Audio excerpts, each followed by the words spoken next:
Selamat datang di Pau Channel. Saluran berita orang-orang soleh. Pau Channel, saluran kebanggaan kita semua. Sebelum menginjak kisah berikut, silakan tekan tombol subscribe dan like, agar tidak ketinggalan info berikutnya. Terima kasih.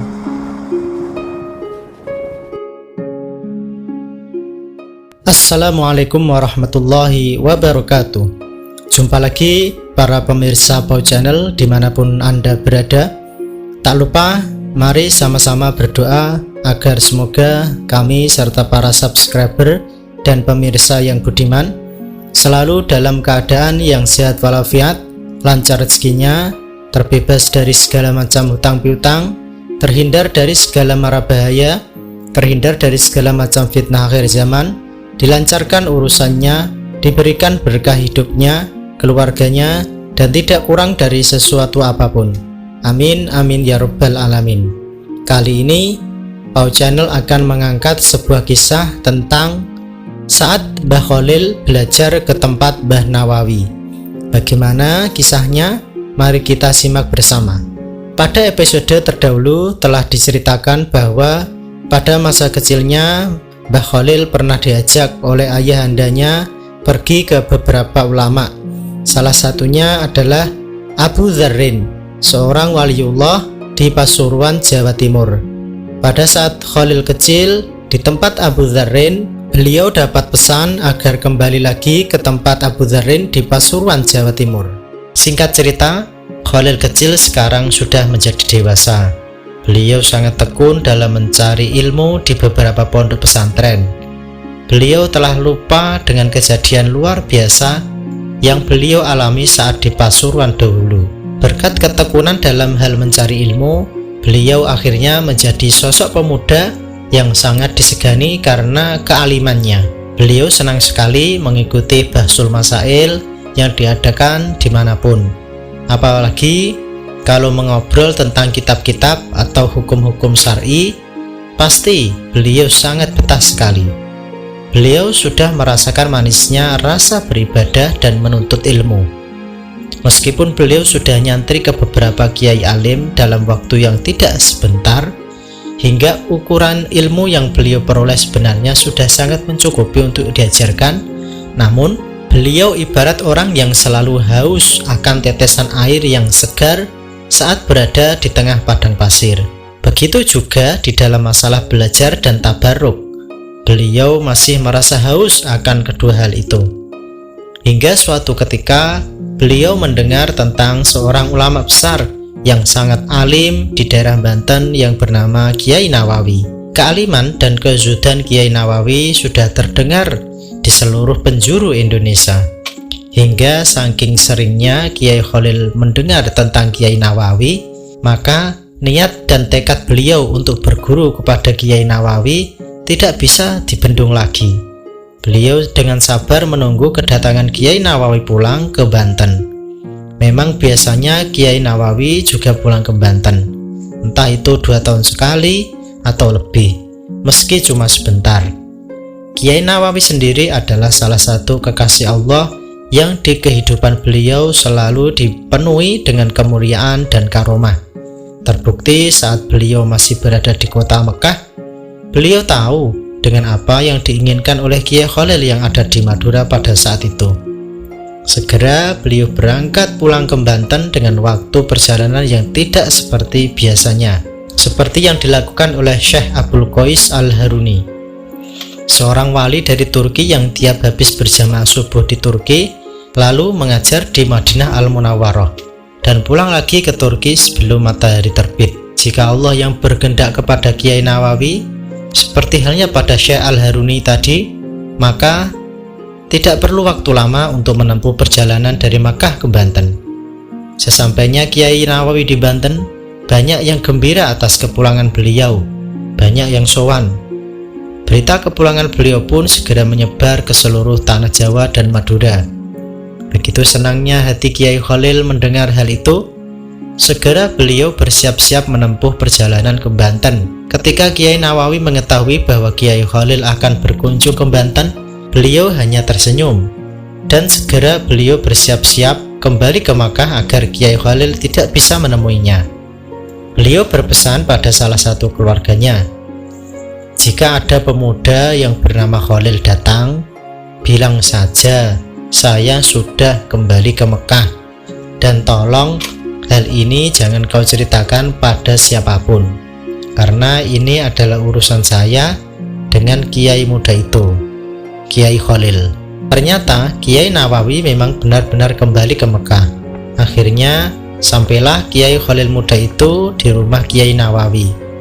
Begitu kecewanya beliau karena tidak bisa bertemu dengan Kiai Nawawi yang sangat beliau harapkan barokah dan nasihatnya.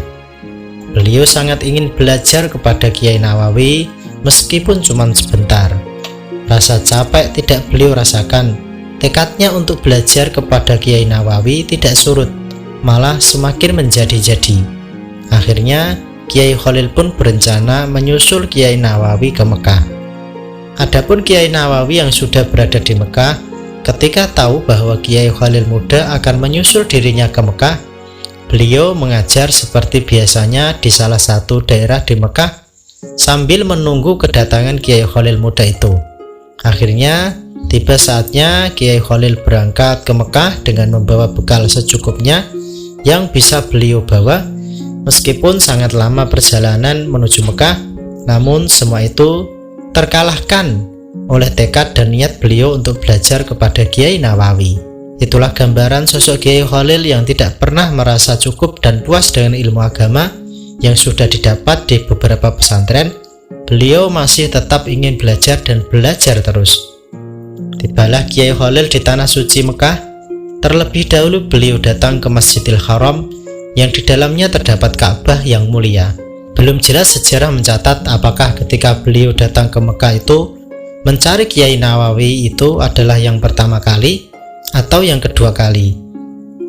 Kemudian beliau pun mencari tempat di mana biasanya Kiai Nawawi mengajar. Dalam waktu yang tidak seberapa lama, akhirnya ketemulah tempat Kiai Nawawi itu. Namun, apa yang terjadi? Ketika ditanyakan, orang-orang menjawab memang betul rumah itu adalah tempat Kiai Nawawi mukim dan mengajar. Namun, sudah 2 hari yang lalu beliau berangkat pulang ke Indonesia, ke Banten, ke rumahnya. Pasti bisa kita rasakan bagaimana perasaan beliau saat itu mendengar kabar tersebut. Meskipun tidak bertemu dengan Kiai Nawawi, Kiai Khalil tidak langsung pulang karena beliau harus melaksanakan ibadah haji dulu. Musim haji pun telah usai, dan Kiai Khalil berangkat pulang ke negerinya lagi. Namun untuk kepulangan beliau yang satu ini, Allah Subhanahu wa Ta'ala memberikan satu karomah kepada beliau, yaitu entah bagaimana kisahnya, yang jelas perjalanan beliau menuju ke Indonesia berlangsung sangat singkat dan cepat. Kita pasti mengerti akan hal itu. Jika Allah yang berkehendak, maka tidak ada yang mustahil untuk terjadi, walaupun semuanya ada di luar jangkauan akal kita. Kiai Khalil akhirnya sampailah di Indonesia. Singkat cerita, setelah beliau selesai menerima tamu-tamu yang menyambut kedatangan beliau dari Tanah Suci, maka niat untuk menemui Kiai Nawawi beliau teruskan lagi. Berangkatlah beliau menuju ke Banten untuk yang kedua kalinya. Susah payah dalam perjalanan itu tidak beliau hiraukan. Akhirnya sampailah Kiai Khalil di rumah Kiai Nawawi.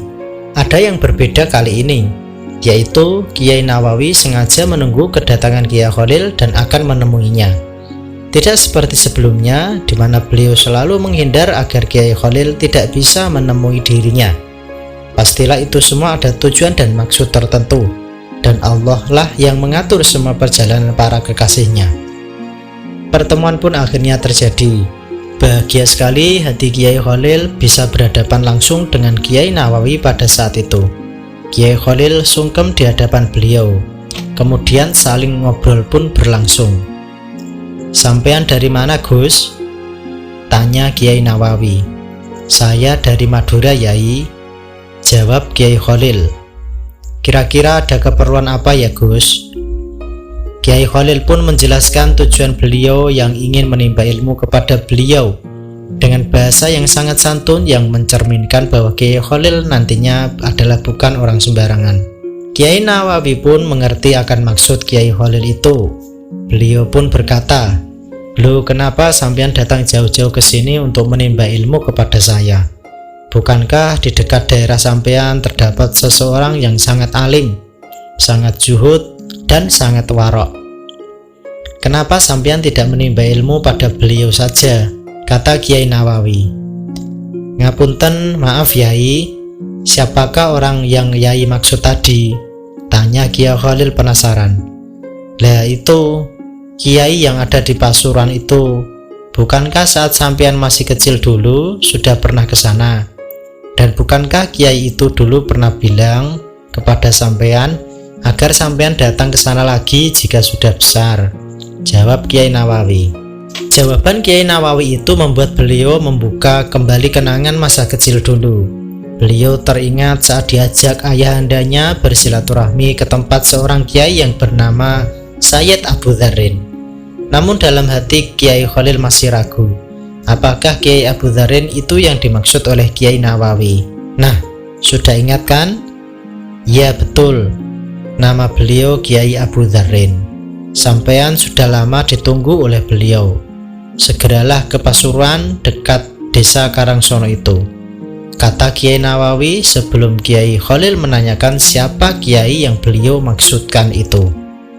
Kiai Khalil menyesal kenapa beliau sampai lupa dengan peristiwa yang beliau alami bersama Kiai Abu Dzarrin dulu. Bukankah Kiai itu memang sudah berpesan agar beliau menemuinya lagi di saat dirinya sudah dewasa? Dan beliau juga semakin yakin bahwa Kiai Nawawi adalah benar-benar seorang kekasih Allah. Dari mana beliau tahu sedetail itu tentang peristiwa yang beliau alami dulu bersama Kiai Abu Dzarrin? Akhirnya Kiai Khalil pun menuruti anjuran Kiai Nawawi agar kembali ke Jawa Timur dan menemui Kiai Abu Dzarrin di Pasuruan. Ada hal yang menarik dalam kisah ini. Sebenarnya Sayyid Abu Dzarrin sudah meninggal dunia 3 tahun yang lalu. Kiai Nawawi pun sudah tahu akan hal itu. Namun Kiai Khalil belum mengetahuinya, dan rupanya Kiai Nawawi sengaja tidak memberitahu beliau tentang hal itu. Dengan tekad yang sangat kuat, akhirnya beliau menuju ke Pasuruan tempat Kiai Abu Dzarrin. Nah, sekarang timbul pertanyaan, logika apa yang akan kita pakai jika ada seseorang yang masih hidup akan menemui bahkan belajar kepada orang yang nyata-nyatanya sudah meninggal dunia 3 tahun yang lalu? Sekali lagi jawabannya adalah Allah lah yang mengatur dan mengendaki semua itu, dan tidak ada sesuatu pun yang sulit baginya. Setelah sampai di Pasuruan, beliau pun menanyakan tempat Kiai Abu Dzarrin. Sudah lama sekali beliau tidak kembali ke tempat itu, sehingga sekarang beliau lupa tempatnya. Sedangkan tiap orang yang beliau tanya di mana tempat Kiai Abu Dzarrin, mereka menyangka bahwa yang beliau tanyakan adalah tempat kubur pesarian beliau.